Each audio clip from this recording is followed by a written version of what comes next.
So, hello and welcome everyone to the latest edition of the Across the Pond podcast with me, Martin Cullip of the Taxpayers Protection Alliance Consumer Centre and Lindsey Stroud, Director of the Consumer Centre. Today's guest is Roger Bate, who I met recently in London because he's English but lives in Philadelphia.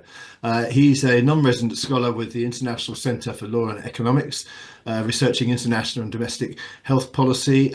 His writings appeared in journals such as the Wall Street Journal, Financial Times, New York Times, Washington Post, many others, and he's now also a fellow at the Institute of Economic Affairs, which I know very well in London. So, welcome, Roger. Nice to see you.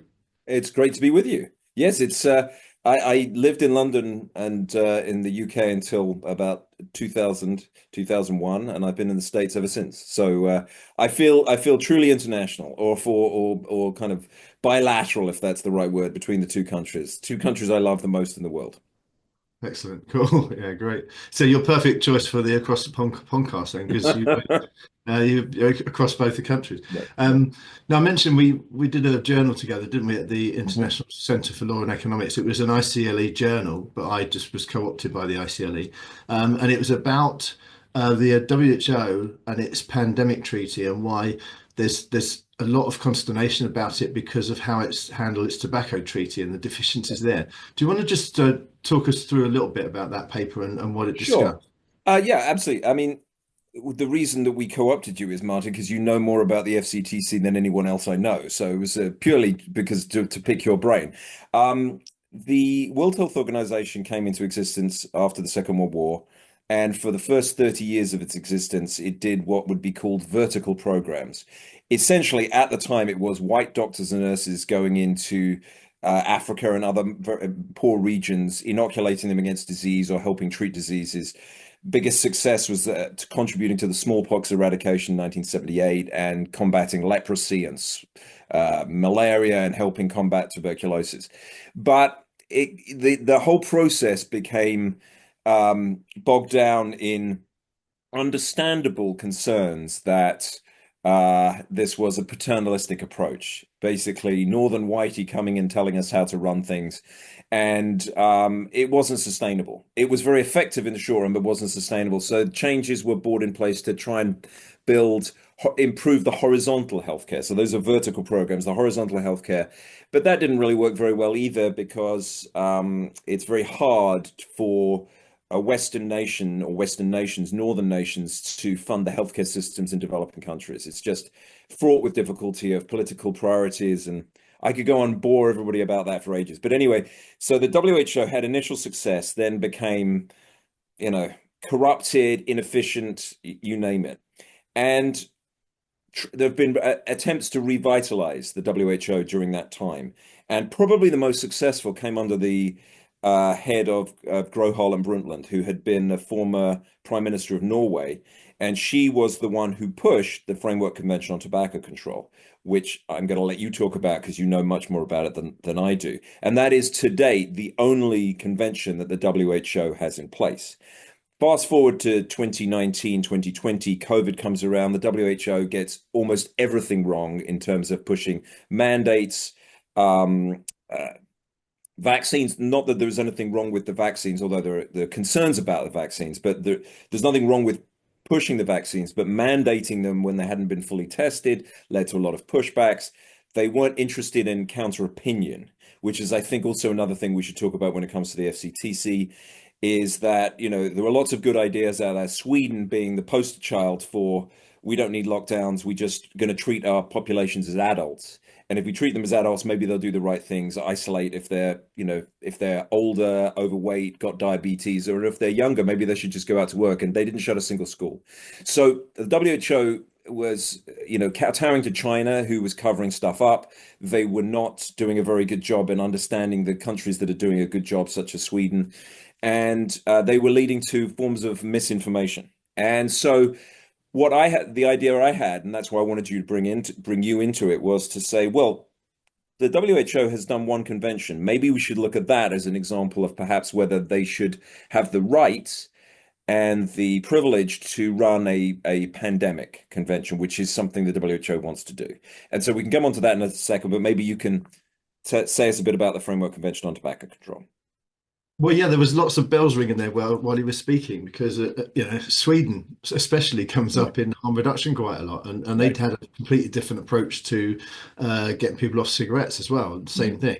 And when you spoke about COVID, this idea that the WHO wouldn't brook any opposition to their policies, they had an idea of what they wanted to do and wouldn't listen to anyone else.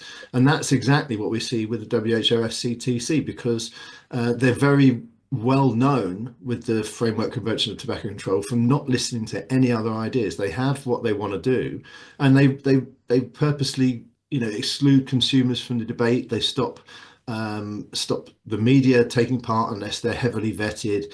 And as we know, the WHO currently is engaged in what you can only describe as lying in many cases about this subject. And yeah, maybe that attitude is what maybe happened with COVID. They just got into that habit, the WHO, of just having their own opinions and not listening to anyone else. I mean, that Well, I seems to think be, and they're losing Oh, trust as a result of that, aren't well, they? well, back to the I'm going to interrupt for a second with the FCTC. Not to mention, it's no longer about reducing smoking, as it's so much about keeping big tobacco down. right, That's the biggest thing that the FCTC has now turned into. right.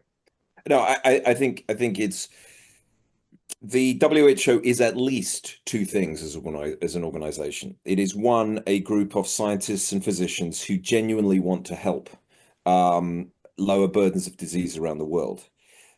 Some of those people may also be misguided in terms of what they think is good policy. And I found out when I did a survey of physicians in the United States, in Philadelphia, where I live, that most of them think nicotine is the harm, not smoking, and not combusting tobacco, which is shocking to me as someone, when we think of physicians as being not only smart but well educated, and obviously the two aren't always the same. Anyway, so I think that there's the well-meaning part of the WHO, but then there is also the WHO as an international organization with its own agenda.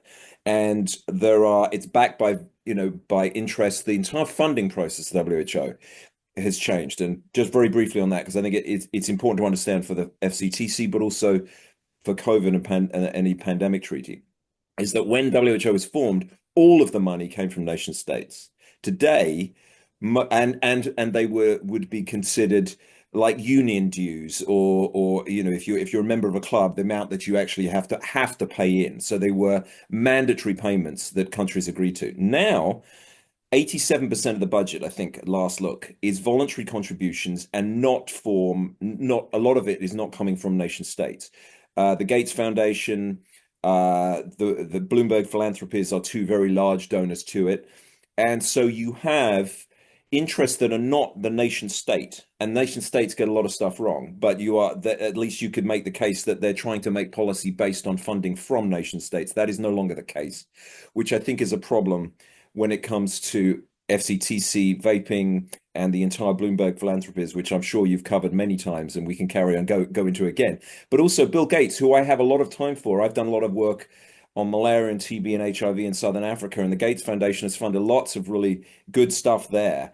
But they also can be very dogmatic, and it's almost a function of a cognitive dissonance. This is what we believe, and data are not going to change our minds on this.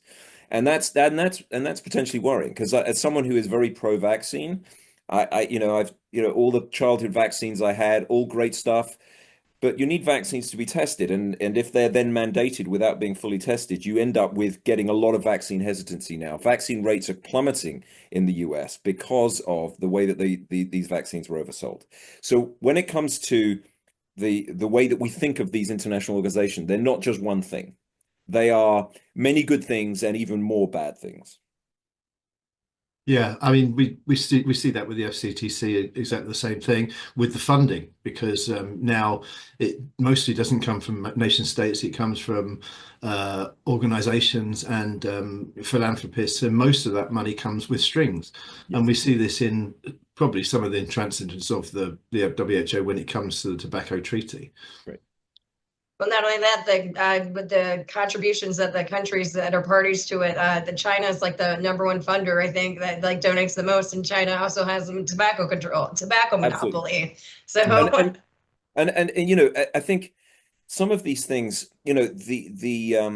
the origination of the under Gro Harlem Brundtland and Derek Yak's leadership were to try and point out the harms of smoking and to encourage countries to maybe tax cigarettes slightly higher than they were to discourage smoking and put public smoking bans in place. All of these policies, you can debate that, but there was a good essence behind that. But the whole thing has been captured now by interests that don't seem to be that interested in helping adult smokers quit smoking. They're all about, as Lindsey said at the beginning, more going after the tobacco industry and even the vaping industry rather than actually doing what's best for individuals, individual smokers or individual vapors or anybody who may want to take nicotine in any form. And I think that the most pernicious part of all of this, which we've seen in COVID and we see with the FCTC, international organizations waste taxpayer money the whole time. But when they are talking about the dangers of people like you and me spreading misinformation, when they are often the biggest perpetrators of things that are incorrect, whether they're knowingly selling them as being incorrect, selling these things, or whether they know that they're lying. And I think in some instances, as you've pointed out very well, Martin, they have to know they're lying when they start, explaining that or saying things, and you can go into that.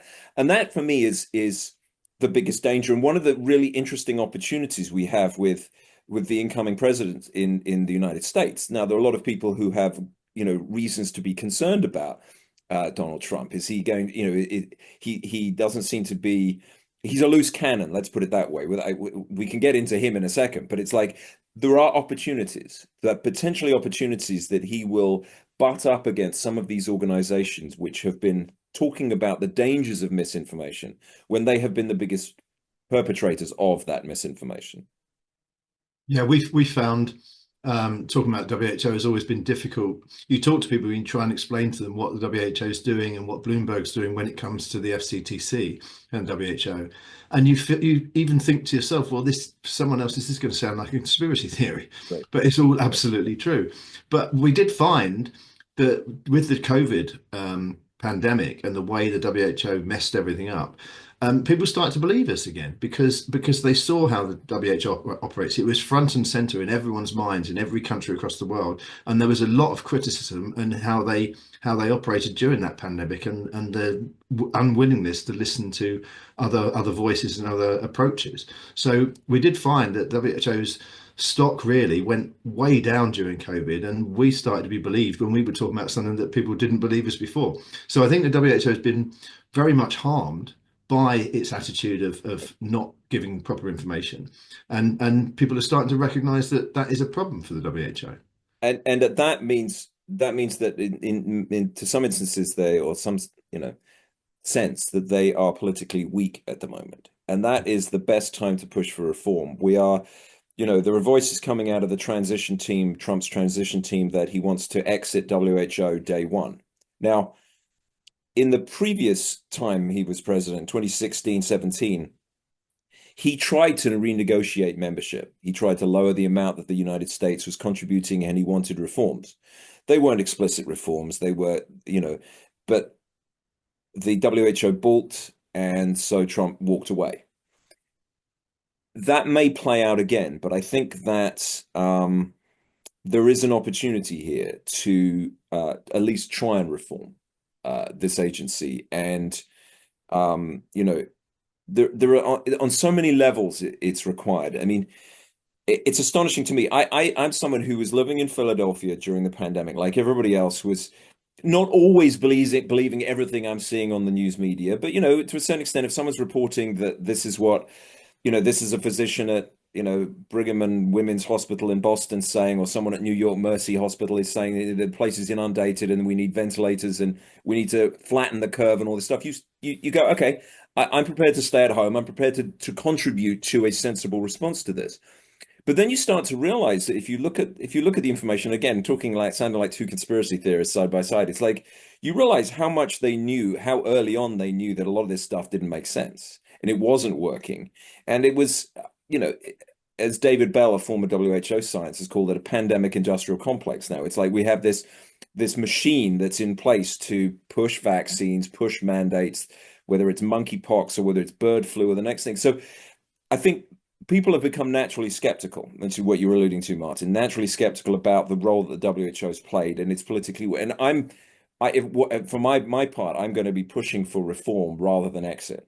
Because if we exit, who am I to say that? If the United States exits the WHO, they'll only be able to pull about 15% of the funding out, which will probably be picked up by Gates and Bloomberg and the German and British governments and other governments. They'll probably make the money up.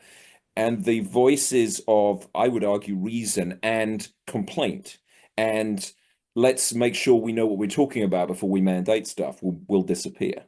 So my biggest hope really is that when it comes to the huge issue of a pandemic, to the small but very important issue to vaping and tobacco harm reduction, that there is a reform agenda rather than an abandonment agenda. Because the United States is generally, there are exceptions, when it comes to public policy, generally a force for good, historically, I would argue. We can discuss that too. But so not having them at the table is a bad idea.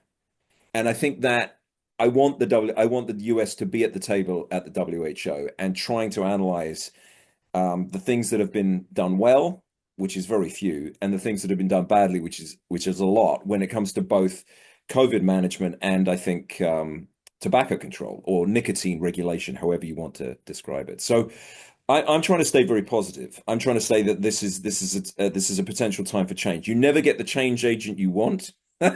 Most people would not have wanted to vote for Donald Trump, but a lot of people have because the alternative was less palatable. So we'll see what happens in the US, but the US, if it can throw its weight around at the WHO, that would be a thing I think of for good, at least in my opinion.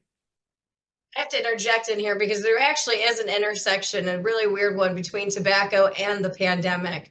And the CDC was burying it. The WHO wasn't letting tobacco companies do vaccines. But for some reason, people who smoke were underrepresented in COVID cases and COVID deaths. At one point, and the CDC came out with the first comorbidities, it's about 1,500 people, and 2% of them were currently smoking, 3% of them were formerly smoking. And it's just kind of amazing because it's a respiratory virus. But instead of looking at this data, like why is this the case? No, it was buried. And then, oh, you need to quit smoking and everything, where there actually might have been some actual legitimate protections to people who smoked from ever catching COVID.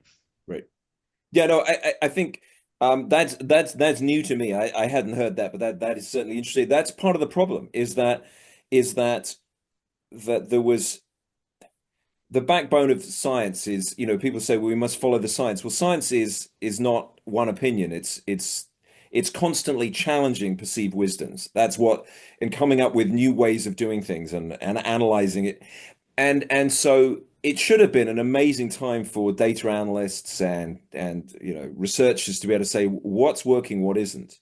And this is where physicians are usually pretty good, and so a lot of the physicians they were doing triage. They were saying, well, let's try hydroxychloroquine, let's try ivermectin. What's this new drug? Let's try that, because people are dying in front of us. And it's like, so we can't. I mean, COVID was, as a disease, was horrific. I mean, a lot of people died, but it was the policies ended up being even worse. I mean, and the impact on cancer rates, the impact on depression, suicide, alcoholism. I mean, I took up internet gambling, which was a waste of thousands of my dollars, and other people I know have become bankrupt, and marriages. I mean, it's like so many bad things happened, and so yes, so you would hope that with the kind of freedom platforms of trying to free up information flows, we will come to better solutions. I mean, the last thing I'd say when it comes to COVID origins, which has been done to death now, but if it wasn't for Twitter, the 10 or 12 skeptical scientists wouldn't have found each other to have support to say, hang on a sec, this fury and cleavage doesn't seem to have been a naturally occurring thing. And someone else is saying, well, I looked at this DARPA proposal from 2018, and this is exactly what they were pushing. And these are legitimate skeptical scientists, and they were deplatformed. Some of them lost their jobs, and we mustn't forget that. But at the same time, as I say, I want to remain positive that there are good things around the corner. there are a lot of similarities there with people who are skeptical in the nicotine policy world as well. People have lost their jobs there as well. But let's talk about, because you mentioned there about the WHO and America not taking their funding from them. Right. And I've heard people say the same thing about the FCTC and the WHO with nicotine policy. Yeah. And as we know, the USA is not a signatory to the FCTC treaty. It's a non-party state, but it still has a lot of input, and a lot of that comes from the Food and Drug Administration. So when you're talking about Trump coming in, if he's talking about reforming the WHO, should he also look at reforming the Food and Drug Administration as well? Because that's part of the problem.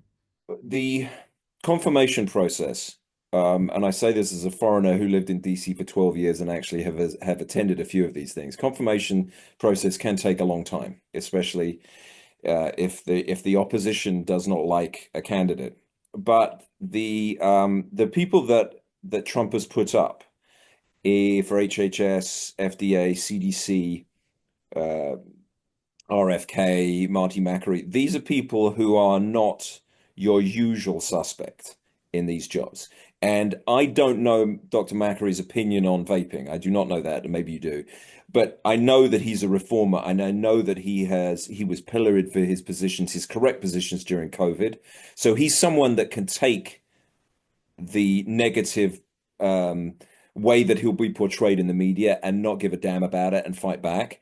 So I am positive that there will be efforts to reform a lot of these US institutions, which will, I think, then influence, because the US is such a large player, the FDA representatives going to the WHO, going to the FCTC, going to other things at WHO will hopefully be somewhat influenced. I don't know who they're going to be, but hopefully be somewhat influenced by the new broom coming in. And you know, if ever there's a department that needs overhauling, it is the tobacco department of the FDA, because I feel as though it says one thing, which is that vaping can be used as an off ramp for smoking, but then they deny all of the approvals for nearly every product, stuff that all of your listeners know well.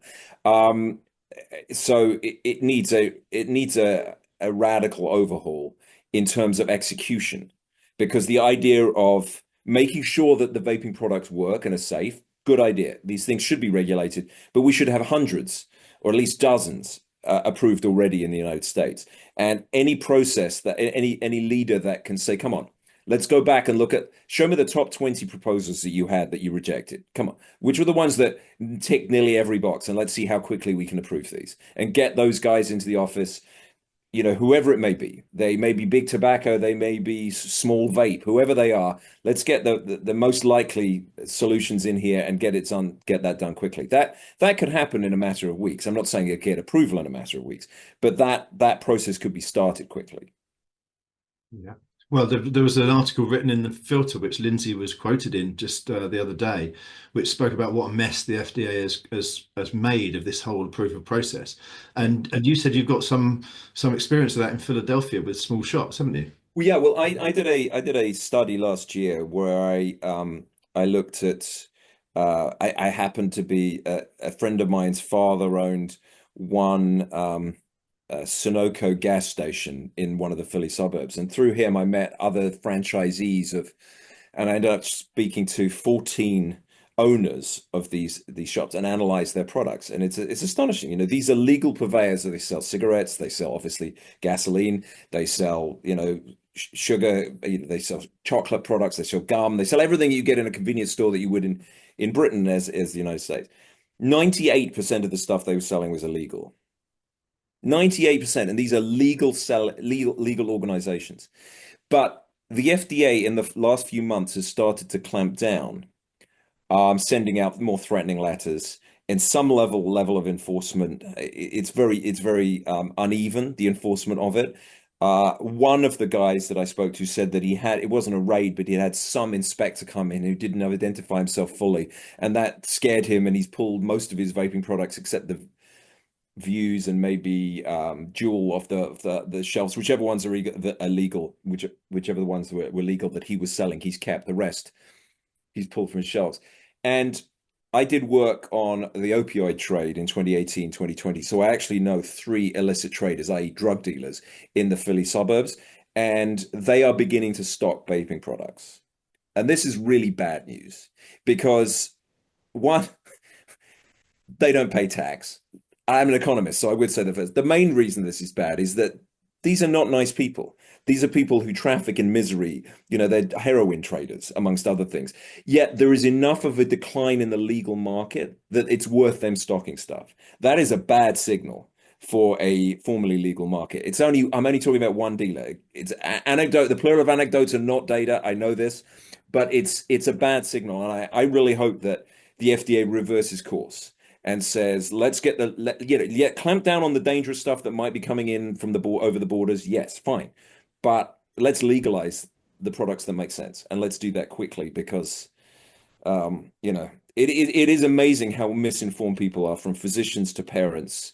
I'm a parent of two boys. I don't really want them to smoke or vape, but I would much rather they vaped because I've read the data, and I feel as though most parents either equate them or in some crazy instances would rather their kids smoked because they think they're going to get some kind of horrible lung disease if they vape. So the misinformation is just vast, and I'm hoping that an FDA can do a better job than it's currently doing.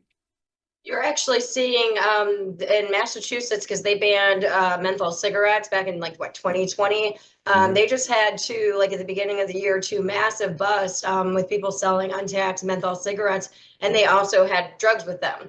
I think one guy was selling like crack cocaine, marijuana, and everything. Another guy was selling marijuana, and it's like, yes, you just took a legal product that you were collecting a massive amount of taxes to and pushed it all underground, and then, oh God, with the whole fentanyl and everything, and just the smallest amount can, do a lot of damage. It's just like, yeah, this could be a lot easier if it was a well-regulated marketplace. But Martin, we are getting towards the end of this. You got any final questions for Roger?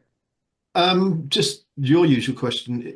What about the future, Roger? Is there anything that we should be looking forward to? Is there some sort of like silver cloud on the horizon? You mentioned about Trump. Could that be the opportunity that we've all been waiting for? I think that there are always dangers, which is why I've couched this in the terms that some people are very scared of a Trump administration. But when both the FDA and the WHO and all the other regulators to the stuff that we're talking about today, pandemic policy, vape, smoking and vaping policy, when the authorities have got nearly everything wrong, even a mediocre or partially successful shakeup is going to be beneficial. So I think you have to be positive because you're starting from such an appalling place to begin with. But I'm also quite positive that the people that are coming into those positions, the few that I know or know of and have read it, is these people are prepared to take stuff on. They're prepared to be combative. They're prepared to say, hang on a sec, let's look at the data. Like, why wasn't anybody looking at Sweden? Well, people were looking at Sweden when it came to COVID. They just weren't being listened to. Well, I'm hopeful that the new administration are the kind of people that say, why did Sweden work? I think of Sweden as being very American in its response. Is we're going to trust its population. We're going to give you advice, but then we're going to let you make the decision. That was the America I moved to, or I thought it was the America I moved to. But it actually has shown that Sweden is the country that did the best, and it's doing very well on harm reduction, and long may that continue. But so I'm hopeful that there will be a new frontier spirit in America. Let's all be hopeful. And when things don't go as exactly as we planned, let's, suck it up and hopefully something good will come out of it. That's great. It's nice and positive. Yeah, like you said, coming from a low base, but yeah, it's positive. Yeah. But yeah, thanks very much for that, Roger. It was really interesting to talk to you. And I'll say to all our viewers, goodbye from all of us, me, Martin, Lindsay, from You have to give your side thing. What side are we on? Oh yeah, well that's right. Yeah, I always say consumers carry on because we're on the side of the angels and we'll win in the end. So hopefully this is our opportunity to get that W in the column. So yeah, thanks, Roger, and for everyone watching. And we'll see you next time with another guest on the Across the Pond podcast. So goodbye. Yeah, thank you. Bye bye.